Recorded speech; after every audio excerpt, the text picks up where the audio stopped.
Hello, everyone, and welcome.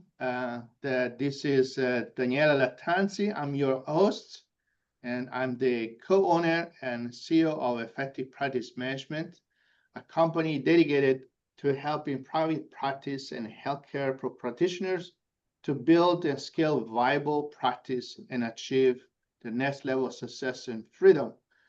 Today, we have a great live podcast for you with two amazing practitioners.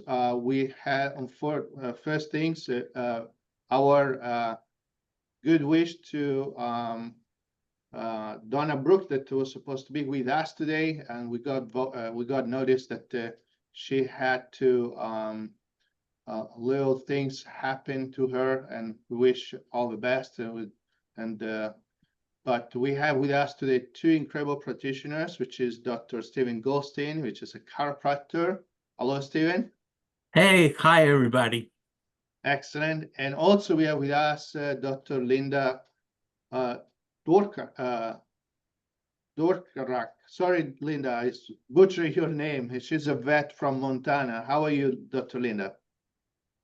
Very well. It sounds better with your accent when you say my name.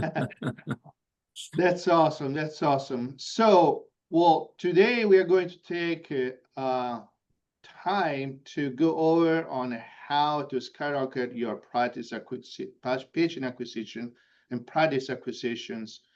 Both of these great guest speakers, they have done with us a program called the New Patient Module.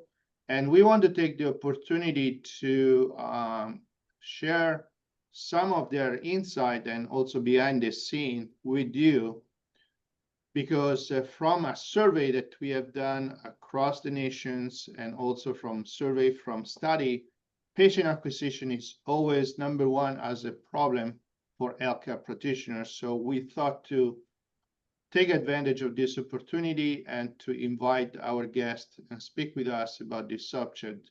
So how are you, Dr. Stephen? Doing good. I love the course. Helped me to get back on track. Sometimes we get lost in minutia and just are circling ourselves, like as far as Linda is concerned, like a dog chasing its tail. Yeah, exactly. So, Dr. Stephen, so as a chiropractor, right? So your practice obviously do many things and have its own flow as a chiropractor. So what were some of the primary challenges from a point of view of patient acquisition that you encounter as a chiropractor in your practice before to join our program?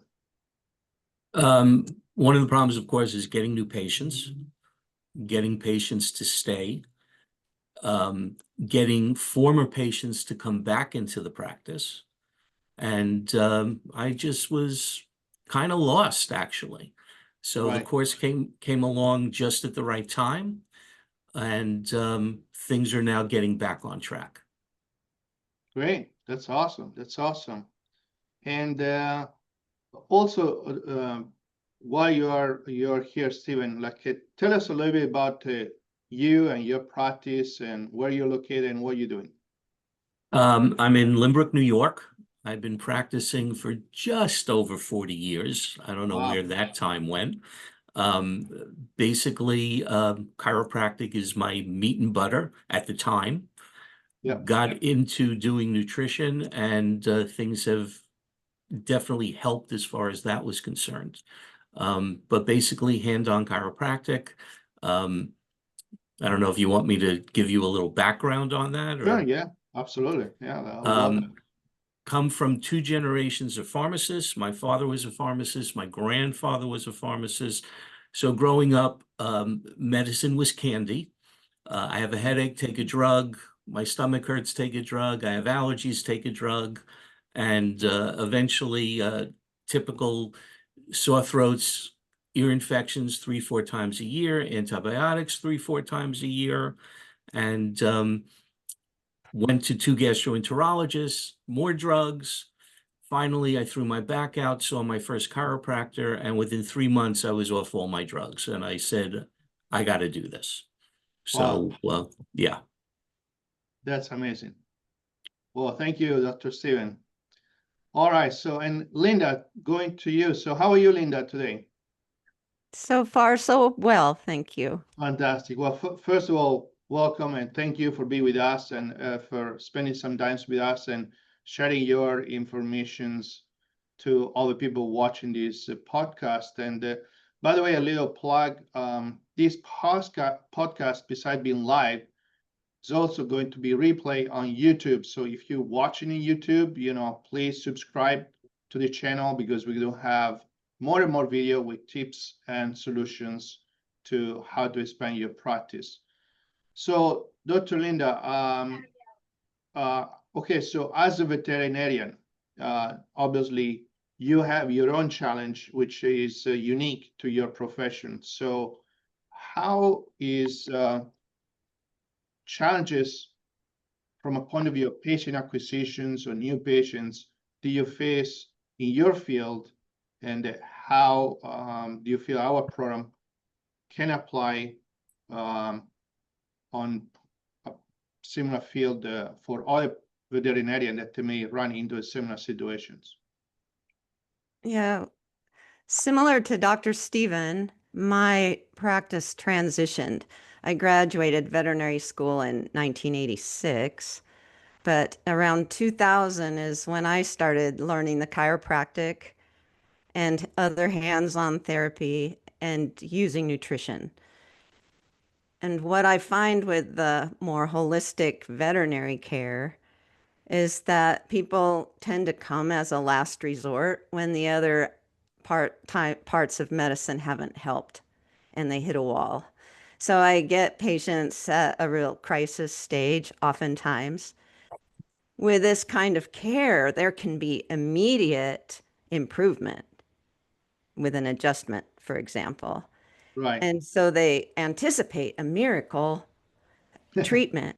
And when it's more chronic conditions and long term, where this course has helped me is to be able to go back to those patients who have not persevered because they haven't recognized the importance of consistent care over time. Mm-hmm. So in reaching back into the client base is where this course has really helped me to know how to identify those people and how to approach them and how to set up a plan to begin to reach out to them and invite them back in. Also, once they get started to come back in and new clients now, then how to retain them, how to interact with people in a way that begins to inform them more about this aspect of healthcare, which is different than what most of them know, like what Dr. Steven was describing. It's new and it's not always fast, and it does require time and maintenance. And the whole idea about that we're not treating the symptoms, we're treating the patient, that the symptoms only show up after the body has degraded to a great degree. So that client understanding is very important. There have been other courses through your programs that have helped to build on what I've gotten from this particular course for sure. Right. That's amazing. Thank you.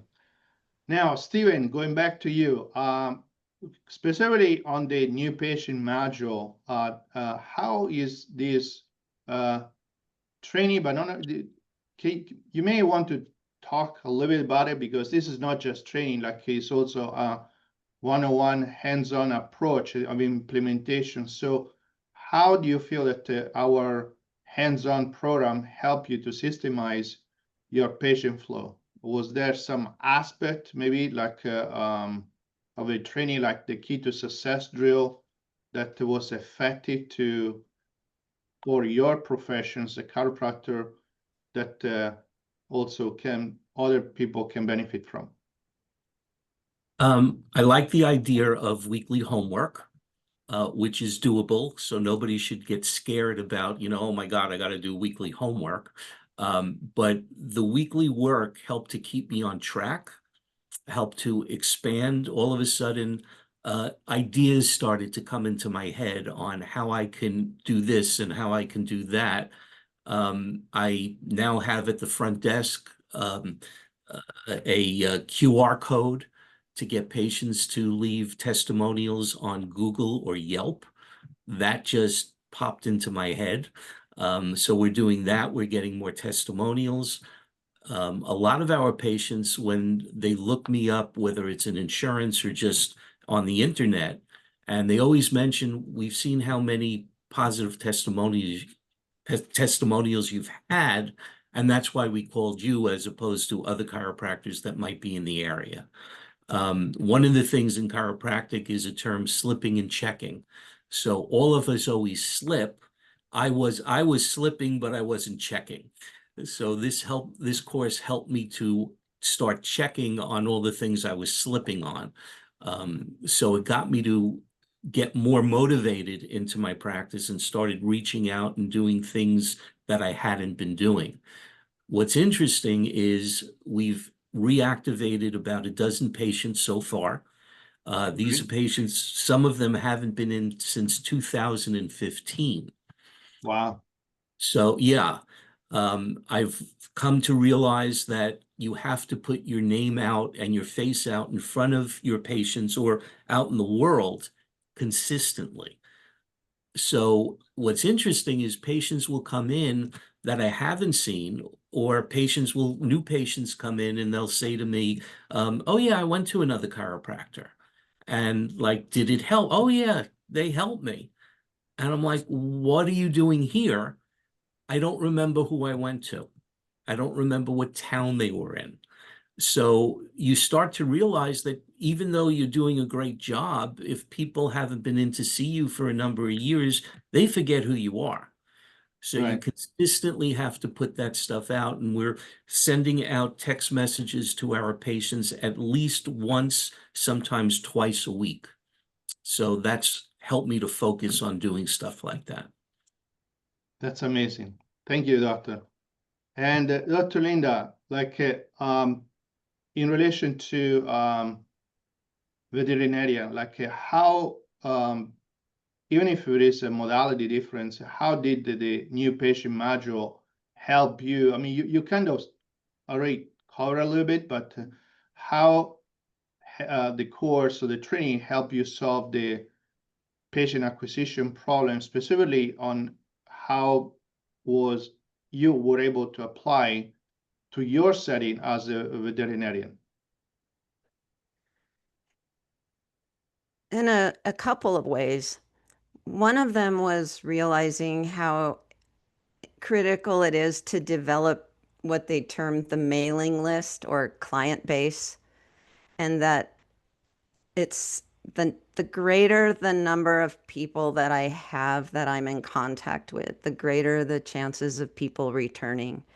So to go back, like what Dr. Stevens said, to the client base from 10 years ago and begin to reach out with them with the work that's available to them now through the clinic. So that's one way. And then the other real helpful part was having the consultant who worked with me one-on-one through the course. He was very good at helping me to clarify what some of the weaknesses are in how I've been approaching the practice and also the strengths. He was open to helping me with where I was at that time without pushing beyond what I was capable of attending to. And that's something that he kept stating, we need to make a plan. I need to make a plan, but it needs to be doable so I can be consistent. So the course helped me to clarify a simple plan to move forward once the course was over and to take the next steps. That's great. That's awesome. Yes, I mean, to clarify to people that are not familiar with our program is because we get asked this question, well, is this a training on marketing? Well, yes and no. I mean, definitely marketing is part of it, but more than that is I believe that, and I would like to have your opinion.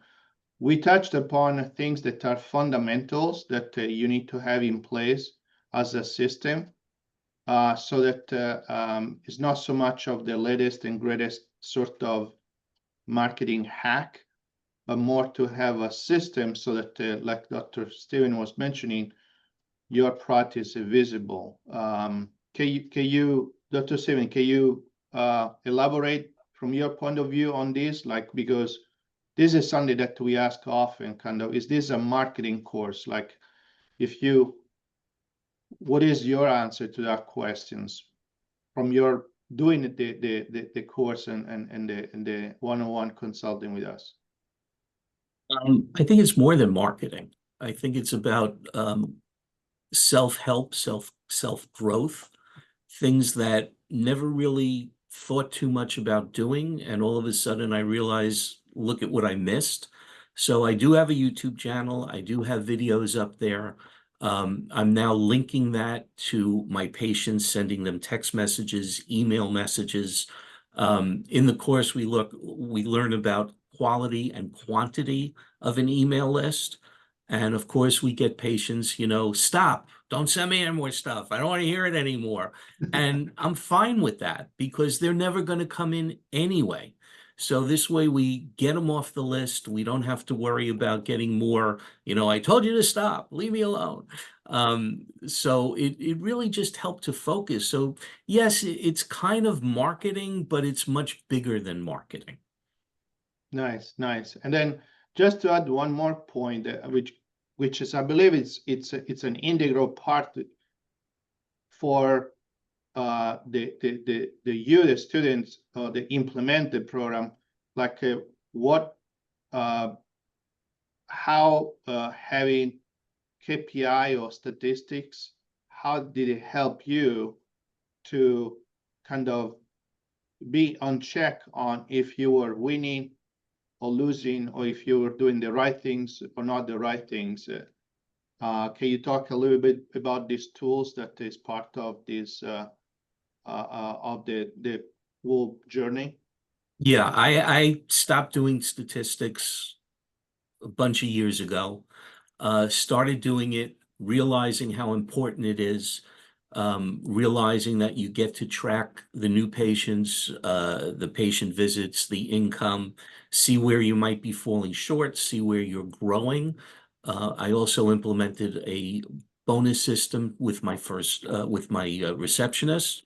When we get to this level, you're going to get a bonus. And then when we get to the next level, it will be another bonus. So there's incentive there for both of us to keep track and start moving ahead. So yes, statistics really were very important, especially when you see the lines going up. That's right. That's right. Yeah, that tell you also, I mean, it's also rewarding because you see that with the action that you're doing, you can visually see it reflected in statistics going up. So that's in itself is a nice dopamine. Yeah, statistics went up. Yeah, that's right. That's right. And Dr. Linda, so same question to you. Like, in your opinion, like, how do you categorize this training and hands-on implementations from a point of view of on the question, okay, is this a marketing course? Yeah, I do not. For me, it's not about marketing at all, actually. It's more about getting clear on what's my foundational goal and why am I doing the work that I'm doing, and how can I more effectively keep in touch with my client base to support them in that. So it caused me to clarify.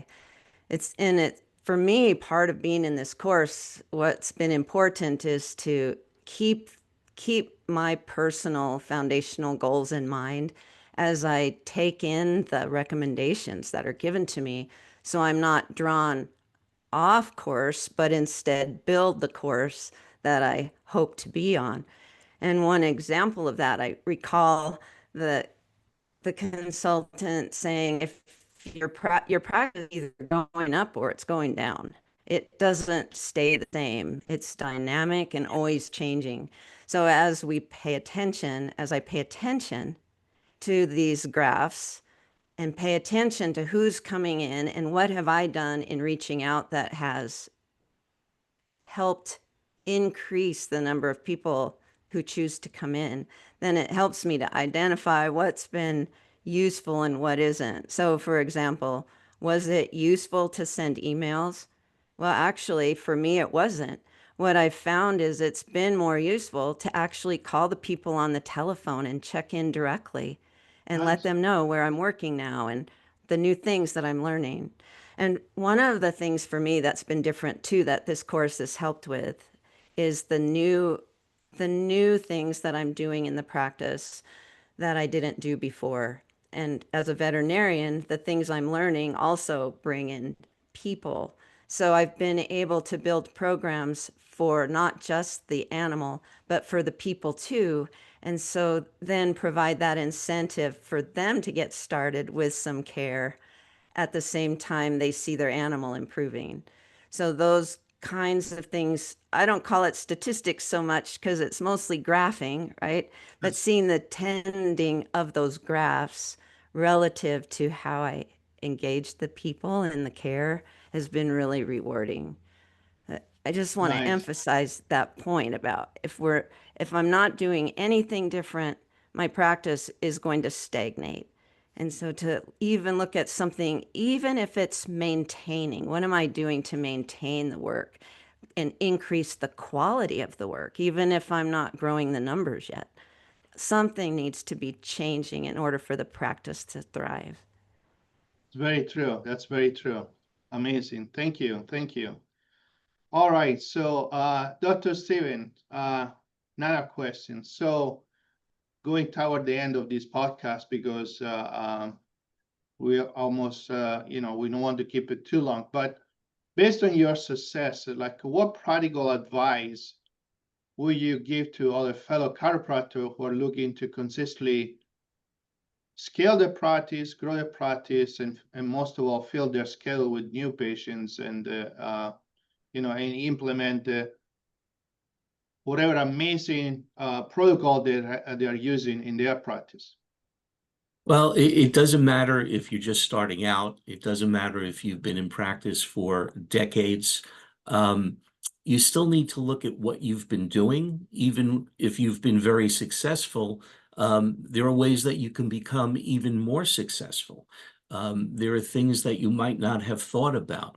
Unlike big corporations, I don't have a team that we can sit around the table and go over stuff and, okay, what do we do now? So whatever we've been doing now, or whatever I should say I've been doing before this, I realize I need to do more. I need to do things differently.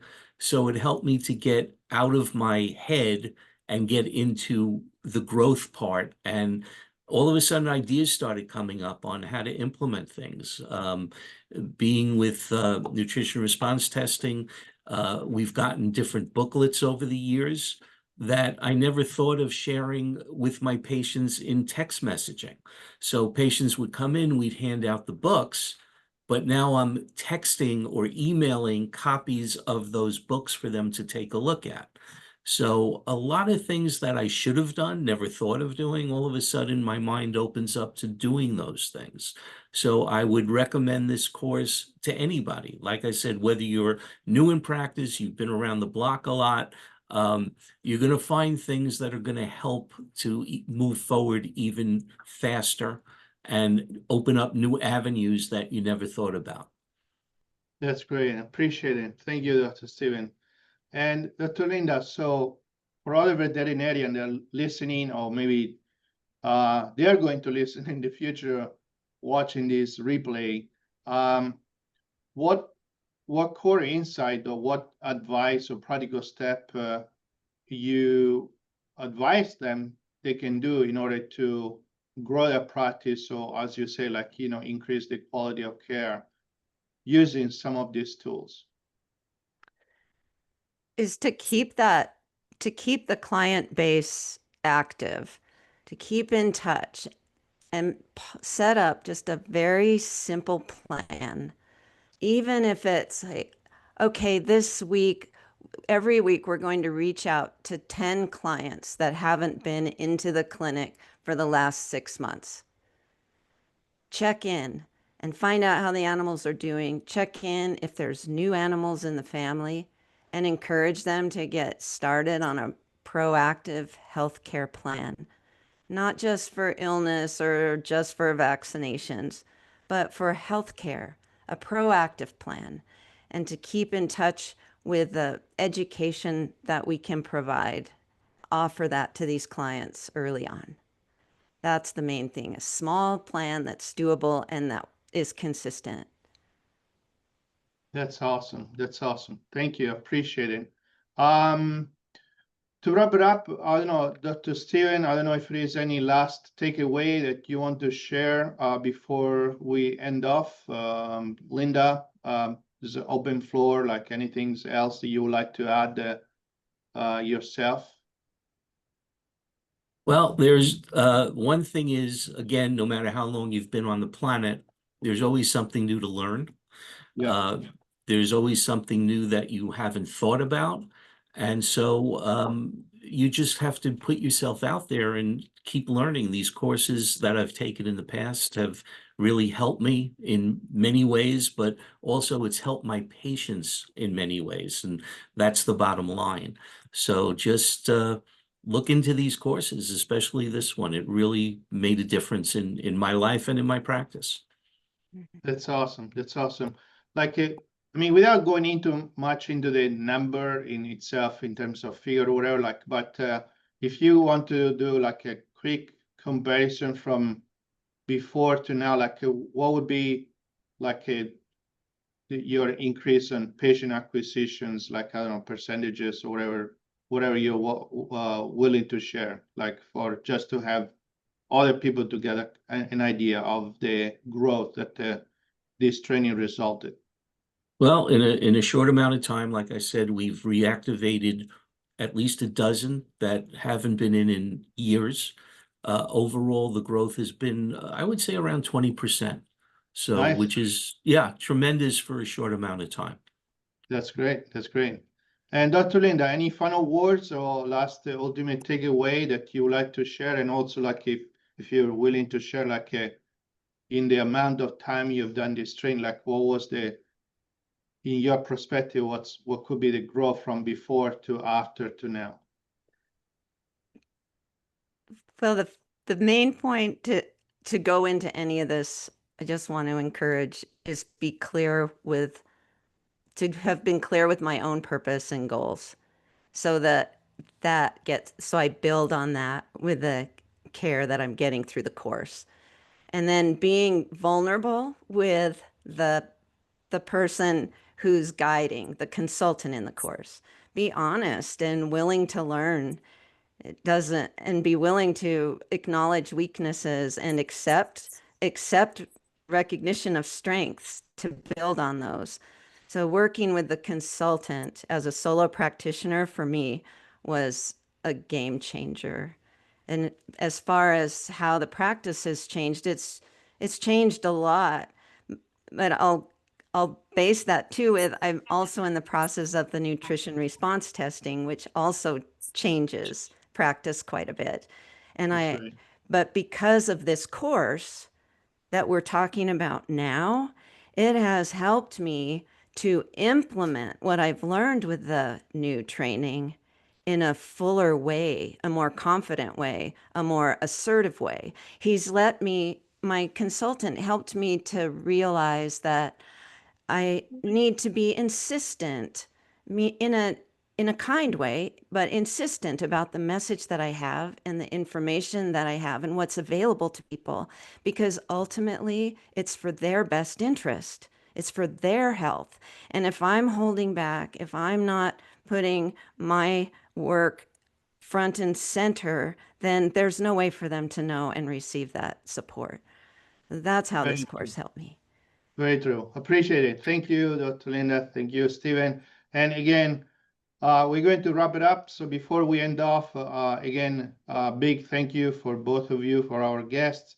And thank you for all of you that are watching here live. We're going to drop a link, like if any of you are interested to get more information about this training, you're welcome to check out our landing page that have all the informations. We're still running like a 50% discount on this training because it's sort of new. So we wanted to everyone to take advantage of that. So please do so.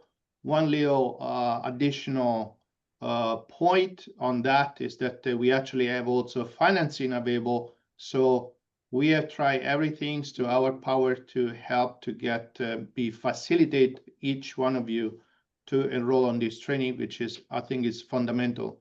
Otherwise, for all of you that watch this replay, you're welcome to reach out to us in case you want to still be able to get the 50% discount. We definitely want to help you as well, even if it's not, if you watch later. And if you watch this video replay on YouTube, we would like you to subscribe and like the video so that we can also give the information to more people.